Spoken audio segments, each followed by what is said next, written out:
Looks good. That was awesome. Yeah. The last time we were there. She was smoogly. I was trying to get up closer. Struggling. That's right.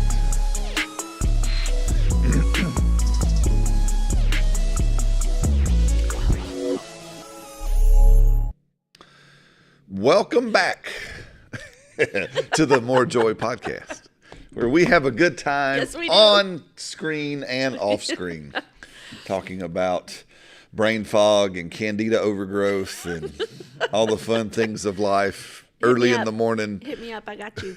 I got you. while we sip coffee. It's That's right. awesome. That's right. Oh, but hey, welcome back to the show. We are so glad you're here again. Thanks so much for joining us. We truly do. Our heart and hope and inspiration is that you're just having a fun time with us. We've been getting some testimonies in, both from the English and the Spanish, that people talk about. Wow, y'all guys are. It's so much fun. What is it you said? Miss Jeannie said. Oh, there's sometimes Christianity is seen as something that is constantly either trying real hard to please God. Yeah. And that's not at all what's going on here, because we know he's pleased with us. That's so there's exactly a right. freedom. You It's don't have almost to like try. a childlike freedom to Yes. just enjoy our Father, our Heavenly Father, our Dad. And so she said that some of the pastors that are listening in the Darien were just like, I'm not sure. Like they're just happy. They're just always happy They're and just always victorious joyful. and like, what's going on here? And she's like, you better start listening, because that's the way God designed life to be. That's right. Victorious and joyful, That's right. joy-filled, right? So So if you've been baptized in pickle juice, this is the show for you. that's right. We will. Veggie. So no, but we hope you're having a good time listening as we are recording. We're just really enjoying this time with you. Yes. Thank you for being a part. We want to thank our partners Yes. who make the program possible. I could just hug every single one of Absolutely. you guys. So very grateful for our More Joy family. And if you'd like to join the ever-growing More Joy family, just go to the webpage, thehollimans.com. There is that floating, non-sticky button that's over there on the left-hand side. I got to make fun. I just think it's funny. They call it a sticky button, but it moves. Because you're scrolling, so it sticks. See that? Yeah. Okay. Sticky things stay put. Don't forget that. And so- Static things stay put. Oh, now she's going to pull out fancy words on me. I thought that was what static cling. That's what you had the little sheets for. No? Context, Brad. Okay, gotcha. Okay. But if you'd like to join the More Joy family, all you got to do that is button. click that sticky button, and you too can be cling free. And so, so anyway, so we're going to keep talking about the rings of relationship. I love that. And just setting it up. And again, I'm just going to slow it way down because there's just so much in there to unpack. And this has really been such a transformative, tool. I'm going to call it a tool. Thank you. Because I didn't want to call it, the Christian word is revelation, which is not a bad word, No, but but it's let's just too fancy. Right. Can I summarize? Please do. For us? So we're talking about the rings of relationship as modeled by the Lord Jesus in the Word. And why we want to even talk about this is because the quality of your relationships really does dictate the quality of your life. So much. If you're surrounded by isolation or people that are just toxic all the time, you are not going to have a very good life. You're not going to have a very successful, growth-minded, exciting life, and you're not going to be fulfilled. And so we want our joy to be full. That's why we're here. More joy, right? That's right. And so let's look for God's design for our life and relationships. And one of the main things as pastors that we've heard over the last umpteen years is everything has to do with some kind of would you please pray for me, because there's a relational issue going on. Yeah, absolutely. Whether that's marriage, kids, work, church, offense, Extended family, everything. Yes, exactly. You name it. It's The in-laws. happening. The outlaws.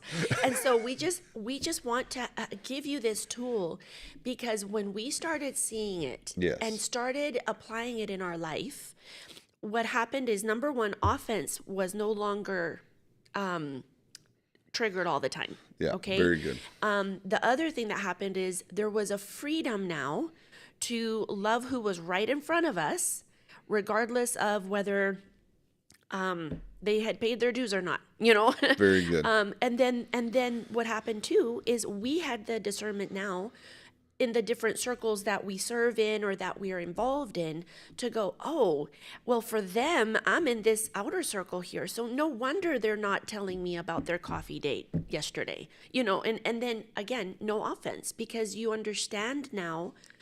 And the really cool thing is now we understand what makes us go into a circle Yes. or come out of a circle. It is so simple. So anyway, with that little summary, this is part 3. So if you want to go back and check out the other ones that we've done, you're going to be blessed. So we've so far talked about the multitude in that outer ring of the crowd. Mm-hmm. Then again, the very next ring that comes in is the 120. So this is all Jesus and his rings of people that he was constantly around. Yeah, okay? well, and again, it's looking at Jesus's. It's like if you cut a tree. Like I mean, as a kid, I'd go cut firewood with my dad, and it was always neat to see the rings in the tree when you would cross cut a tree. Yeah. So this is looking at a cross section of Jesus's relational life. I need to make that bullseye for you. Yes, I know. I didn't want to totally out you on the show. I just outed myself. It's okay. But thank you for outing yourself, because I think it would be very helpful for our audience. Visual. Oh my goodness. So that is coming soon to a show near you. Yeah. But there's these rings. So there's the multitude, then the next ring in is the 120. Yeah. So now the 120, where we get the 120 ring from is in the book of Acts. So Jesus has been crucified, he's been buried, and he's resurrected. Yes. He's told his followers to wait in Jerusalem till they receive the baptism of the Spirit. Right. And it says in around Acts chapter 1, chapter 2, it says, and so 120 gathered that day in the upper room waiting for the baptism of the Spirit to happen. So it's interesting that, again, you look at Jesus's ministry. I mean, so because at that time, you got to think in the timeline. So for 3.5 years, Jesus had been building his ministry from the baptism in the Jordan all the way up to his crucifixion. And all that was left, when everything was done, all the, because again, all the brown smelly stuff had happened, right? And all Jesus was left with was 120 followers. Yeah. Right. And here's where we begin to see the key. What differentiated the 120 from the multitude? And it was their desire to be connected and be engaged. Right. When there was a very evident persecution. Yes. Because how did Jesus die? Yeah. Like, that's not, I'm in the popular club right now. Yeah, that was a very stark, guys, this could cost us our life. And we really want to be continuing to obey what he said, remember what he said.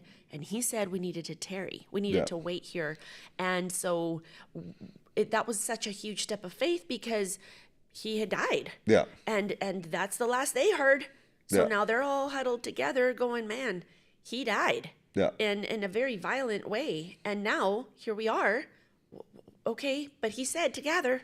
So that's just to paint the picture a little bit. Well, and that's what, again, it's what I like to call it was at an all cost connection. Yes, it was. They were there, like you said, to paint that scene for the 120, because it says they were in that room afraid, not of being in the room, but that, we could go the same way. Right.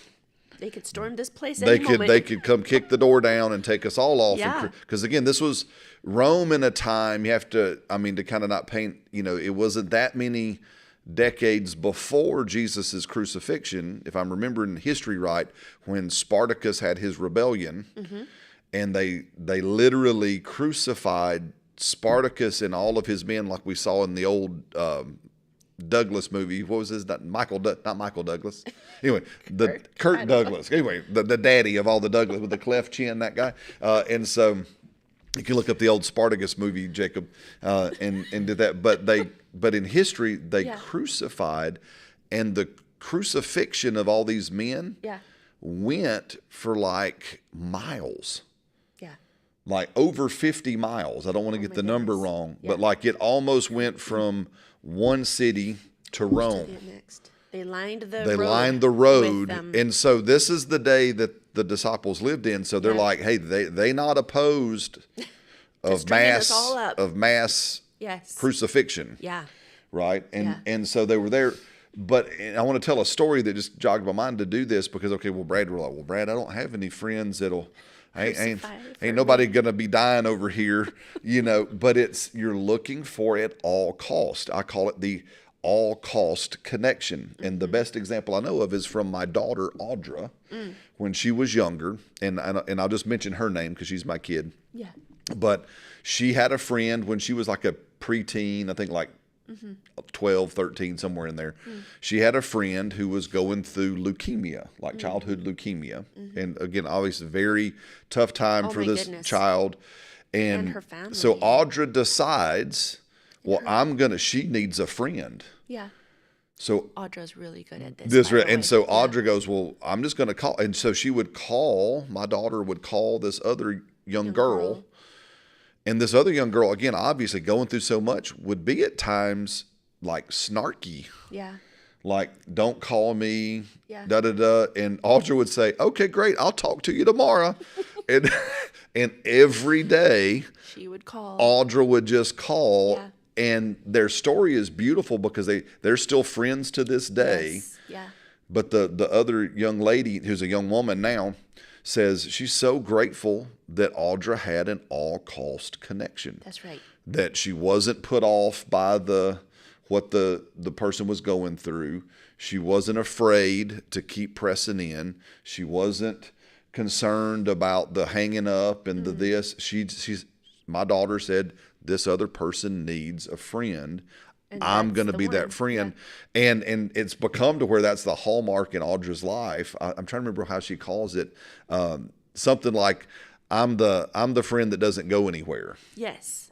Right. I'm your man, I got to ask her what that is and bring it back to the show. Maybe we should bring her on the show. It'd be good. But it's this, I'm going to be your friend at all costs. And I'm not going anywhere. And I love that because Audra pastored with us not too long ago.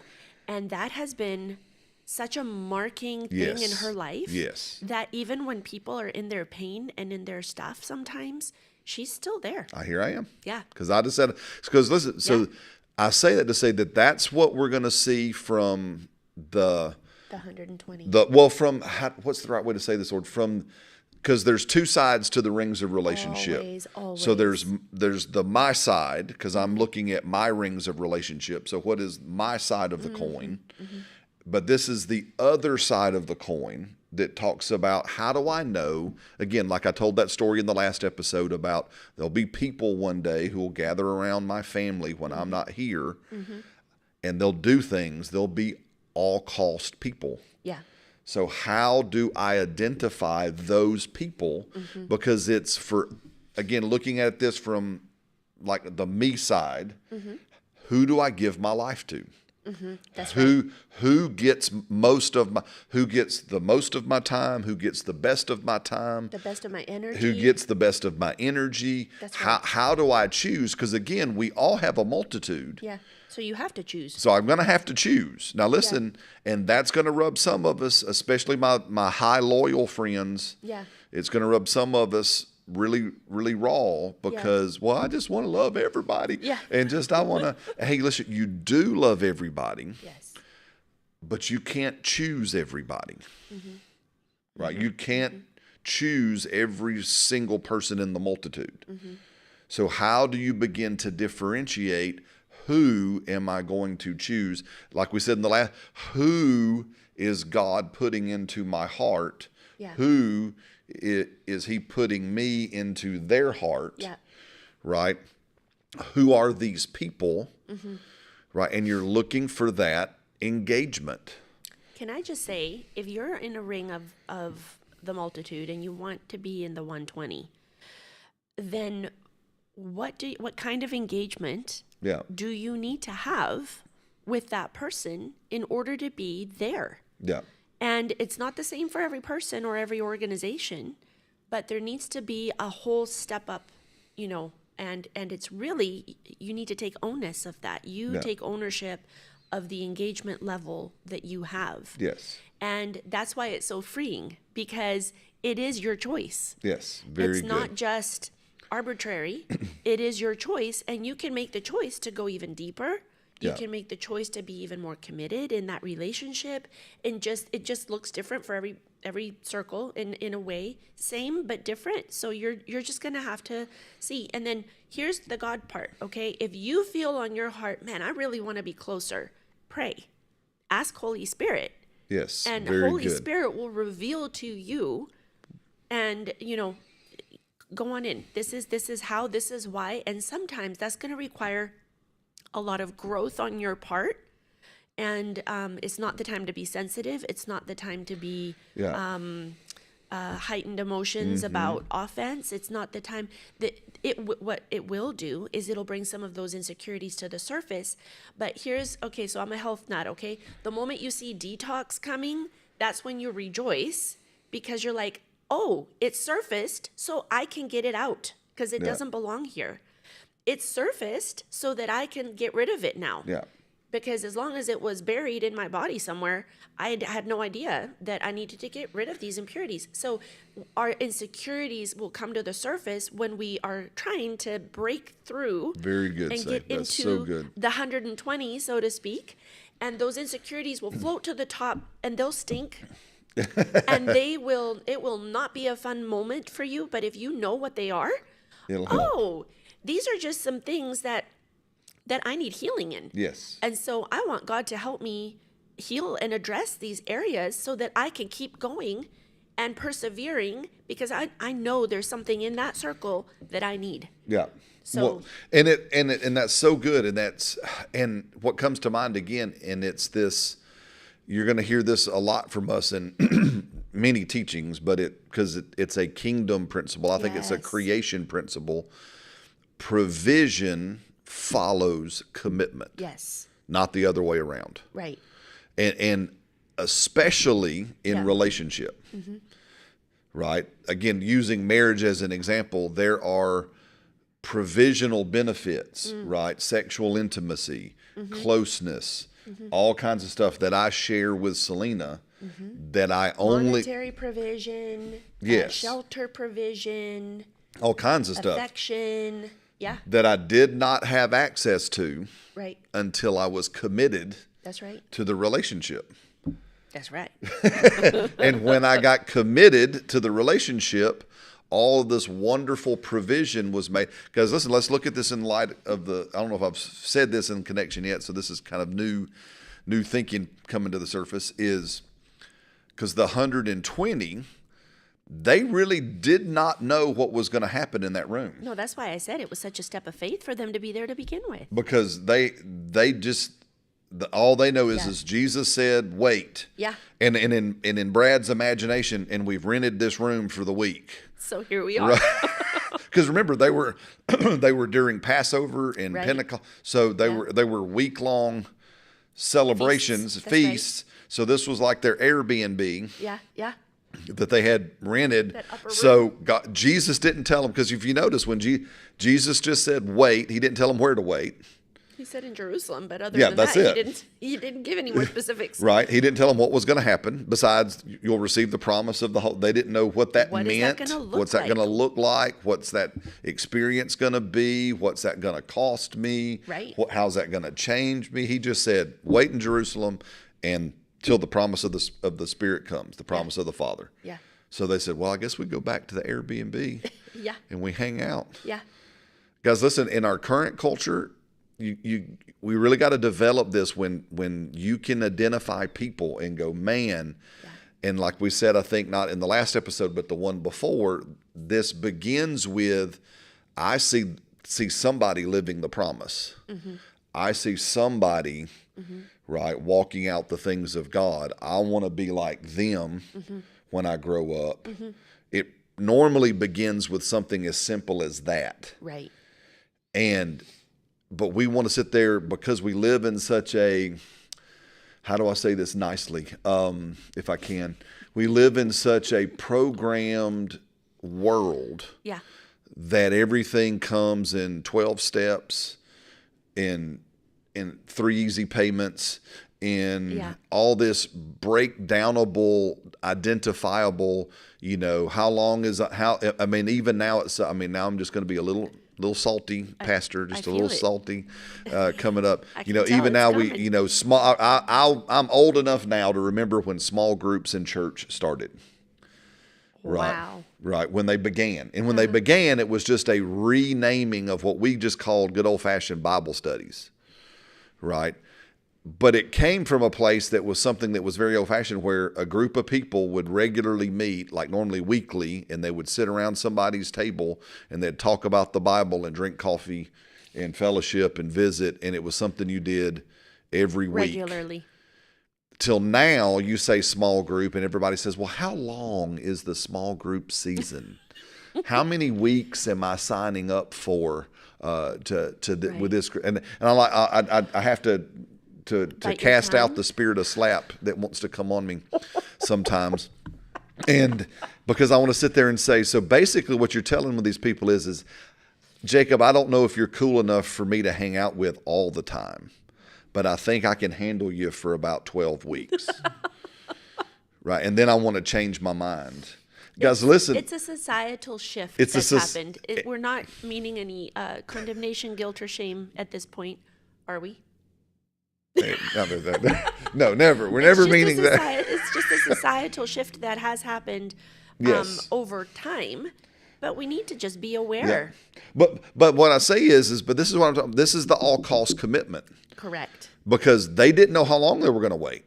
And that's why our society's going the way it's going. Exactly. That's why I'm trying to say it. We have to look back and go. Wait a second.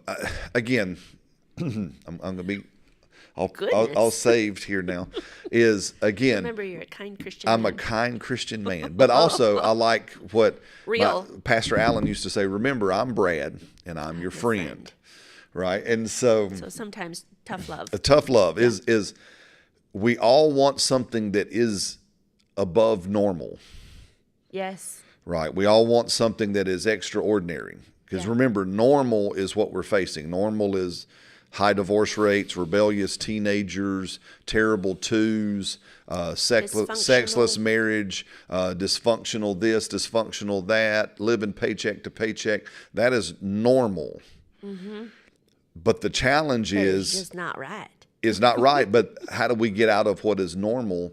Is you have to do something that is abnormal. Yeah. So, come back to what we were saying, normal is, that we live now. Mm-hmm. Now I'm going to try not to get too ranty. We live now in what is termed, and you can look it up, a loneliness epidemic. Well, now. Right. This is currently now what they sociologically call it. We live in the most connected generation that is the loneliest generation that has ever been. That's right. If you talk to men, and I'll talk now, most men cannot name a person that they could call if something happened. Right. And and now part of this reason is because we have fragmented all this stuff. We no longer have, I will be your friend at all cost. Like what my daughter does so well. Yeah. I will call you anyway. Yeah. I will show up anyway. Right. Well, what are we going to do? Does it matter? No. You're there, I'm there. I'm your friend, you're my friend. Well, how long is this going to be? Does that matter? Right. Well, what is it? Is there an end date? Because we say things like this, and I'm picking on the church world because it's my world. Mm-hmm. It's where I live. Mm-hmm. You know what? Because people say, well, how long is this again? How long is this XYZ, program going to be? Because I got to kind of plan. And I want to sit there and say, we need a restructuring of things that sounds like this. Hey, I'm your friend, and we're just going to meet. Mm-hmm. And because why? Because I want to be your friend for a long time. Right. So I'm not putting an end date on our friendship. Right. I'm not putting an end date on when we're going to get together. Mm-hmm. Right. If I could start a revolution, it would be a requirement that you have to open your home once a week to people in your world and share a meal. There you go. Like that would be like the beginning. That And everybody, the 120 actually did life with Jesus. they did life with we, Jesus. We read a lot about the 12. Yeah. So we're like, where'd the 120 people come from? But they actually followed. They actually were with him. They were in his thing. And so here, just with the time that remains to us, so this 120, they had this, I am all in. I am all cost. Yeah. If they kill us, I'm still going to meet. How long are we going to be here? We have no idea. Sure. We'll know when the Holy Spirit shows up, I guess. Yeah. Right? But we're here till he shows up. We're here with each other till he shows up. We're here until what Jesus said was promised. Yeah. Guys, we got to get to a day where we have people in our life that I am with you until the promise shows up. Man, that's good right there. Yeah. Yeah. I am going to stay with you till the promise of God comes to pass in our life. That's so good, Brad. Right. And we don't have that by and large. No. Because we have to be out of the church for the next service. Yeah. We limit stuff. But sure, and we need to Yeah. get on to the next service. So therefore, you need to have go people outside over to your afterwards. home. Absolutely. We need to leave the service and go to the house and hang out. Excuse me. And when we first got married, you had a revelation or just an aha moment about hospitality being a Yes. Christian. It's a lost Christian It's a discipline. thing, you guys. It is. And we'll have to talk about that in this. And sadly, I come from a very hospitable culture, but for some reason, I missed that lesson, and and our family kind of missed that lesson in a sense when it came to friendships. We were very hospitable to the church, but it always had to do with some kind of program or meeting. And so when Brad started saying, "Hey, Celina, we need to have some people over for dinner," I was like, I'm not sure about that. Yeah. I mean, I have to now clean and da-da-da-da-da. So I know we're At out all of time. cost. I know we're out of time, but it took me a while to wrap my brain around it. And yet it has been the most rewarding thing ever. Yes. Because that's where we've been able to minister to more people than from any message we've ever Yeah, preached. absolutely. Well, guys, we're going to land the plane there because we are out of time on this episode. But we're going to keep going and keep unpacking the rings of relationship. Again, you can check us out at thehollimans.com. Remember, life is to be enjoyed and not endured. And we will see you in the next episode.